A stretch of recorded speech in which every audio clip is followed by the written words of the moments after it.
ഗണപതി ക്ഷേത്രത്തിൽ വെറുതെ ഏത്തമിട്ട് പോകരുത്. വിഘ്നങ്ങൾ മാറാനും ബുദ്ധി തെളിയാനും നമ്മൾ ചെയ്യുന്ന ഏത്തമിടലിൽ ഒരു കണക്കുണ്ട്. അത് തെറ്റിയാൽ ഫലം കുറയും. എത്ര ഏത്തം, ഏതു മന്ത്രം?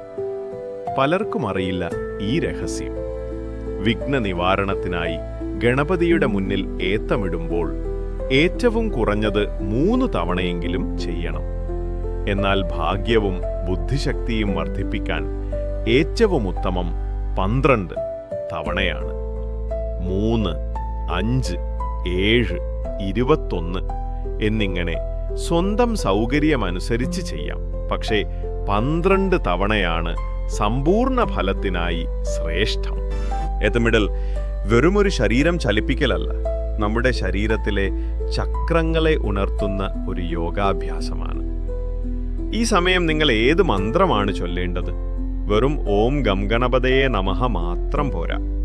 വിഘ്നം പൂർണ്ണമായും അകറ്റാൻ ഈ മന്ത്രം ചൊല്ലുക. വലം കയ്യാൽ വാമശ്രവണവുമിടം, കൈവിരലിനാൽ വലം കാതും, തോട്ടക്കഴലിന പിണച്ചുള്ള നിലയിൽ നിലം, കൈമുട്ടാലെ പലകുറി തൊടുന്നേ അടിയിനിന്നലം, കാരുണാബ്ധേ കളകമമ വിഘ്നം ഗണപതേ.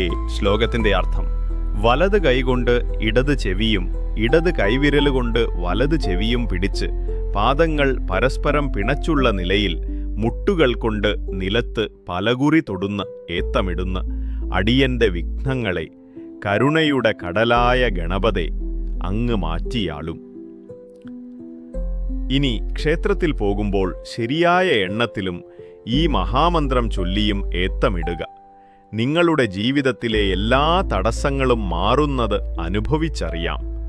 ഈ അറിവ് മറ്റുള്ളവർക്കായി ഷെയർ ചെയ്യൂ.